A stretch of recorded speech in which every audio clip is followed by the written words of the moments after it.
जिलापाल और एसपी मिलित सम्मेलन में मुख्यमंत्री मोहन चरण माझी संबोधन आउ एसपी को कड़ा तागिद करिसेंती मुख्यमंत्री कहिसेंती अपराधी जो पद मर्यादा थिले भी कार्यानुष्ठान हेबो। विगत 22 वर्ष ओडिशा पई विराट कालखंड थिला। 2022 पर्यंत महिला विरोधी हिंसा दंडहार थिला मात्र 9.73%। आम सरकार यहाकू बर्दाश्त करिवनी। सेहीपरि आमे 8 घंटार ड्यूटी रे सीमित नुहे बोली कहिसेंती मुख्यमंत्री। मु राति 12टा जाए लोकसेवा भवन रे रहुची। होमगार्ड पुनः नियुक्ति निष्पत्ति निया जायछि। खूब शीघ्र 2298 होमगार्ड पुनः नियुक्ति हेबे। फील्ड ड्यूटी प्रति थाना रे गोटे बाइक अच्छी और खूब शीघ्र थाना रे 2-4टी 4 चकिया गाड़ी बढ़ा थाना रे एसआई एएसआई और आईआईसी ना रे बाइक दिया। सेहीपरि भाव में थाना रे महिला प्रति उचित व्यवहार हेउ। थाना को आसुवा लोकंकर अभियोग धैर्यर सहित शुणु। थाना रे महिला अभियोग को गुरुत्वर सहित नि जाऊ। जेते बेले आसिबे शुणु। राति 2टारे आसिले भी शुणिबे।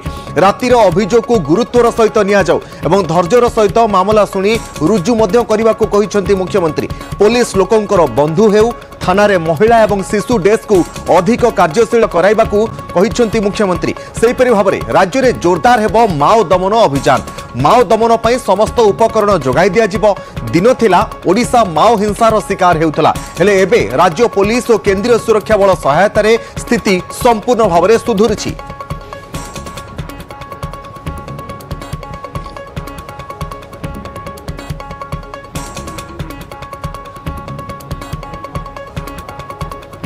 ये 22 वर्ष अर्थात 2022 मसीहा सुधा महिला हिंसा विरुद्ध रे दंड विधान हार हेउची प्राय 9.73%, जहाँकि अत्यंत नैराश्यजनक। यह जेकोसी मानदंड रे ग्रहणीय नुहे। यार केवल दुईटी अर्थ, हुए तो पुलिस तदंत ठीक भाव में हेउ नाही किंबा त्वरित दंड विधान पाई विभागर आंतरिकता नहीं। किंतु आम सरकार यह कौन सी प्रकार रे बर्दाश्त करेंगे नहीं।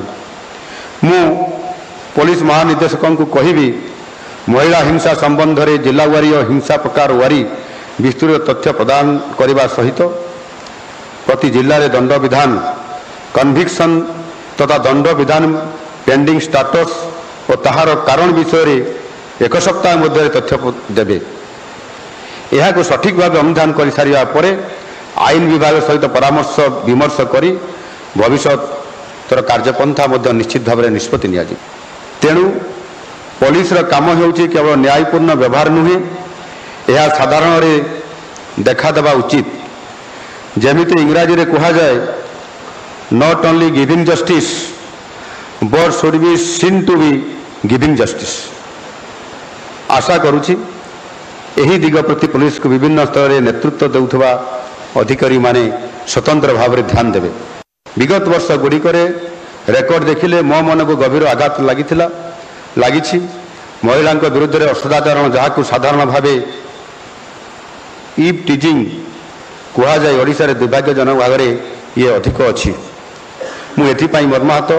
तेणु पुलिस विभाग एप्रति विशेष दृष्टि देवार आवश्यकता अच्छी एवं निश्चित करने दरकार।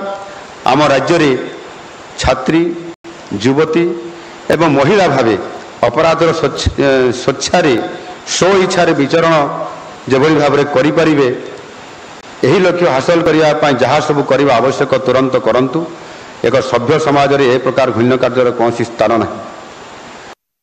थाना को न्याय पाई आसुवा लोक प्रति विशेषकर महिला प्रति सौजन्यता और विशृंखलार सह उत्तम आचरण प्रदर्शन करने तथा सेमानंकर अभियोग को धैर्यर सहित शुणा एकांत आवश्यकता।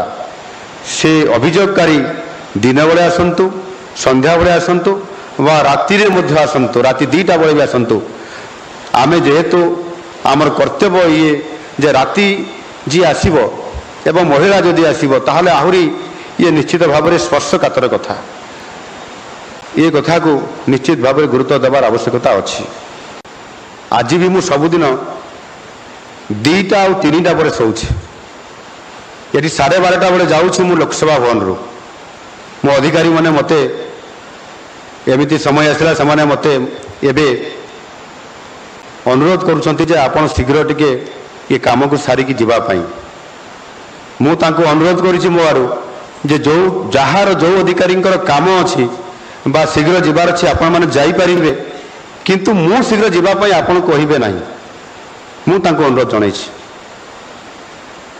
କାମ କରିବାର ଅଛି ଏବଂ ଆମର କାମ ହେଉଛି ଯେଉଁମାନେ ଆଜି ଏଇଠି ଆମେ ଉପସ୍ଥିତ ଅଛନ୍ତି ଏ ସଭା କକ୍ଷରେ, ଆମର କାମ ନୁହଁ 8 ଘଣ୍ଟାର ଡ୍ୟୁଟି, ଆମର କାମ ନୁହଁ 10 ଘଣ୍ଟାର ଡ୍ୟୁଟି, ଆମ କାମ ଅଛି 24 ଘଣ୍ଟାର କାମ।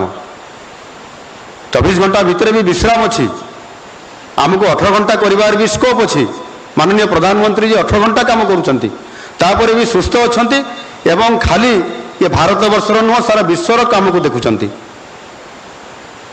आम कहीं करना ये प्रकार मनोभाव आ पॉजिटिवली जदि आम जीवा ताहले असंभव काम को संभव करि परिबा। सेतरे कौन प्रकार कई प्रतिबंधक रखी पारिबे नहीं।